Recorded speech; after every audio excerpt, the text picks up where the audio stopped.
تو اس نے کہا میرا جی چاہتا ہے کہ میں ان کو 5-5 روپے دوں، اور یہ بالکل صحیح انصاف ہے۔ بادشاہ نے بھی کہا ٹھیک، قاضی نے بھی کہا ٹھیک، سب نے کہا ٹھیک۔ پھر سب نے کہا ابو حنیفہ آپ کیا کہتے ہیں؟ تو آپ نے فرمایا اچھا ٹوٹل مال کتنا ہے؟ تو پورا مال لایا گیا۔ تو کہا تو نے اس میں سے کتنا دیا؟ بولے یہ 5 روپے اور یہ پورا ٹوٹل مال ہے۔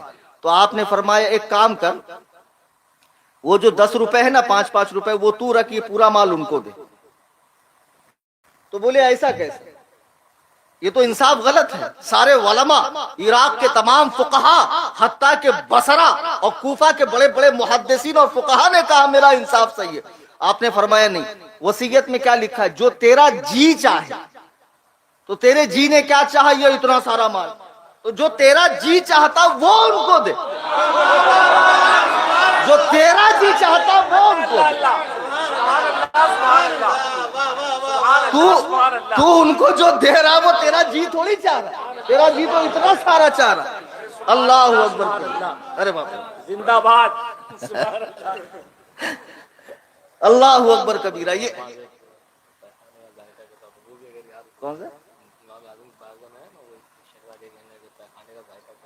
نہیں وہ میرے ذہن میں نہیں، الہی خیر کرتا ہے۔ سبحان اللہ۔ تو بہرحال جب لوگوں نے یہ دیکھا تو انگشت بدندہ رہ گئے، خدا کی قسم۔ اسی لیے میں نے کہا جو عقل دنیا کی انتہا ہے، وجود کی تیرے ابتدا ہے، وجود کی تیرے ابتدا ہے۔ خدا کی قسم کرے بخاری بھی فخر جن پر بنا ہے ان راویوں کے سر پر، تمہاری تقلید ہی کا صحرا امام اعظم ابو حنیفہ، امام اعظم ابو حنیفہ۔ یہ امام اعظم ہے۔ کیسا اللہ اوپر کہاں دماغ پہنچ گیا کہ جہاں اچھے اچھوں کا دماغ نہ پہنچے۔ بیچارہ 10 روپیہ لیا اور خاموشی سے گھر چلا گیا اور سارا کے سارا مال بچوں کو دیا۔ اللہ تعالیٰ نے اس امام کا مجھے مقلد بنایا، آپ کو مقلد بنایا۔ فخر کیجئے۔ اور اس زمانے میں ہمارے سچے رہنما ابو حنیفہ اور رضا، ابو حنیفہ اور رضا۔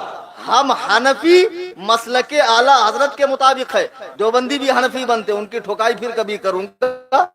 آج کی نشست میں سارا کے سارا مکمل نہیں ہو سکتا ہے، تو الحمدللہ ہم مسلک اعلیٰ حضرت کے مطابق حنفی ہیں۔ تعلیمات اعلیٰ حضرت کی روشنی میں ہم نے سرکار امام اعظم کو پہچانا۔ انشاءاللہ مرتے دم تک محمدی، سنی، حنفی، قادری، بریلوی ہیں، اور اللہ تعالی ہماری نسلوں کو بھی اس پہ قائم رکھیں۔ دوران تقریر قرآن کریم پڑھنے میں، حدیث پاک کے الفاظ بولنے میں، کوئی واقعہ نقل کرنے میں مجھ سے کوئی بھول چوک غلطی ہوئی ہو، میں آپ سب کے سامنے توبہ کرتا ہوں۔ استغفر اللہ ربی من کل ذنب، لا الہ الا اللہ محمد رسول اللہ صلی اللہ علیہ وسلم۔